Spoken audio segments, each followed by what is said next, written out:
So y'all, I'm talking about this story to bring awareness. I ran across this story on Instagram. The dad is called Alley Cat. So basically on May 2nd, and this story made me cry, you guys. On 2nd, they rushed their son, 6-year-old son, to the hospital for chest pain, stomach aches, and sore throat. So they swabbed him for COVID, gave him 3 respiratory treatments, and did an x-ray on his chest. So the parents said that his oxygen levels dropped a couple times, his heart rate increased, and they kept calling the nurse and telling them everything, but they thought it was just the medicine. So later that night, he started vomiting and complaining about chest pains, and they gave him an IV, some magnesium and fluids, and steroids to open up his lungs. And they gave him Zofran for nausea.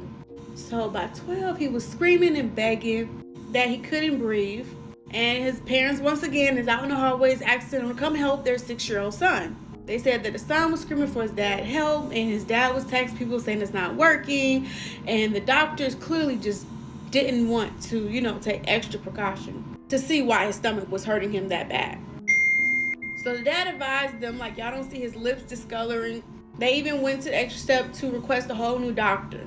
They asked for an ultrasound again, and they said their son was just screaming for help, and he kept saying, "Daddy, please." And the fucking doctor said, "Oh, poor baby."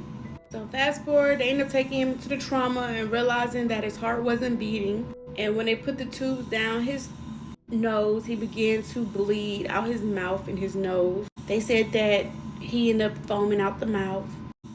And they ended up having to watch their son take his last breath in the children's hospital. Watching this video made me fucking cry talking about it, because I have a son and I lost a son in 2020. A doctor accidentally punctured my son's lungs when he was born to try to prep him for surgery.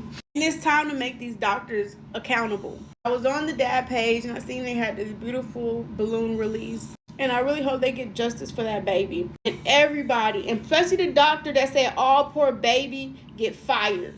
Get fucking sued. And proper training for every other staff member in that hospital. We gotta stand behind him.